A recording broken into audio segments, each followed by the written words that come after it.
There's something I want to share with you from the book of Matthew about the life of Joseph, the father of Jesus, on how he handled the unexpected pregnancy of Mary. And of course, he knew that he wasn't the one who impregnated her. So, by natural understanding, she must have had sex with someone else and gotten pregnant. And let me read Matthew chapter 1 verse 18, how Joseph handled it and how we could learn from his actions. Matthew 1:18 says, "This is how Jesus the Messiah was born. His mother, Mary, was engaged to be married to Joseph. But before the marriage took place, while she was still a virgin, she became pregnant through the power of the Holy Spirit. Joseph, to whom she was engaged, was a righteous man and did not want to disgrace her publicly. So he decided to break the engagement quietly." Wow.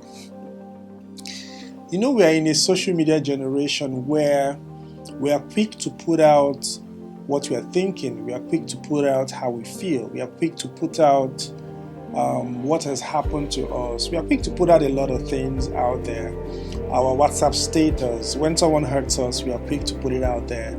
You know, we may not even say it directly, about them. For some of us, we call people out and all of that.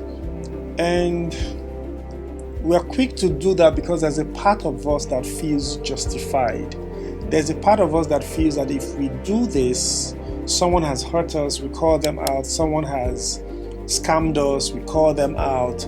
Someone has disappointed us, we call them out, or we talk about the story on social media and all of that. We feel justified because we are not the ones that were hurt. It was the other person that acted the way they acted. But if you look at the life of Joseph, one thing that the Bible used to describe him in the midst of all of this is that he was a righteous man, and he decided not to disgrace her publicly. So he decided to break off the engagement quietly. What we see today is that a lot of people, they break up their relationships and they go online to talk about the other person, castigate the other person, abuse the other person, make the other person look bad and all of that. Some people get divorced and they come online and they talk about all of the different things that their partner has done and all of that and all of that. All of this is just a way to justify how you feel or to even make the other person look bad. And sometimes you just want to do it because it's the culture. It's the thing that is happening in our generation. But then I'd like to go old school. It doesn't matter how much someone hurts you. It doesn't matter what someone has done. I would rather want to deal with it quietly. I would rather not want to disgrace the other person. I would rather not want to expose the other person. And here, I'm not saying that you should hide. You should hide the evil that people are doing. Yeah, there is the place of social media where you can actually use it to address certain social issues. That's the generation where we're in. If someone is scamming a lot of people and he's a serious scammer and all of that, it's okay to want to expose that person if that's the only place that you think you have a voice. But then in the case of private relationships, I'm really talking about relationships now. In the area of relationships, in the area of marriage, we see a lot of people who divorce and they come online and this person is stalking, the other person is stalking, they are washing their dirty linen, out there for people who don't even know them. And there's a part of them that feels like this is what I should do. You break up with someone and you're calling them out and you're saying a lot of things that you could have just kept quietly without disgracing them. There's something about righteousness that makes you to want to calm down. In our generation, how many people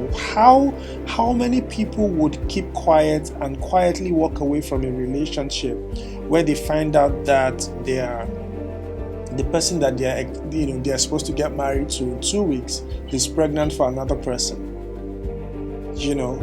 So how would you deal with it? How will you deal with it?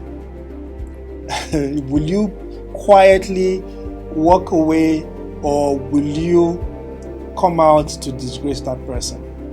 So these are things that we need to think about. The culture or the general mindset of the society of today is that you come out, carry your ring light, and start castigating, start talking, start insulting, start abusing, start calling out, and all of that.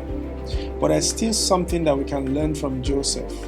Joseph decided to quietly break up the engagement, but not publicly disgrace Mary, until the angel of the Lord came to him and to say, this child that she's carrying is of God. He is born of the Holy Spirit. Joseph would have just gone his separate way without publicly exposing Mary. And it shows something. It shows that you love that person that you were building a relationship with. That's something about love that doesn't cause you to be a wicked person. If you truly love that person, or you truly loved that person, I don't think love disappears. It was a choice that you made. So if you truly love that person, if that person is a mother of your children, if that person, you've spent some great quality time or years with that person, if there were memories about that person that were beautiful, it's important to protect them. It's important for the two of you to protect each other and not to come online to bash yourselves and to expose yourselves and all of that. I think this is something that we can learn from the life of Joseph, and it describes a beautiful virtue that we all can have. Don't fall into that trap of what celebrities are doing. Don't fall into that trap of what people are doing to just get the likes, get the follows and trend and all of that.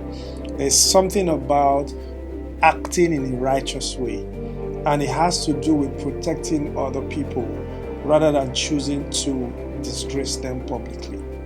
So I hope this helps you, and I hope it helps you define how you interact or how you try to talk about other people even when they've hurt you, whether it's online, whether it's to other friends or other colleagues or other people who ask you.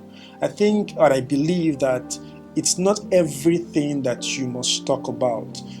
It's not everything that you must talk about. You must not have your own side of the story. You must not say your own side of the story, even when you are right, even when you were not the one who did the wrong thing.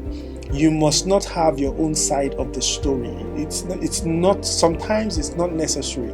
You must not go about telling people about how someone has hurt you and, saying it in a way that makes that person look bad to other people. That person hurt only you. So don't paint a picture of that person to other people about that person when they've not had a direct interaction with that person. So it's about you. Deal with it if you can deal with it. And sometimes it's important to do that quietly. Alright guys, I hope it helps you. Take care of yourselves and receive sense.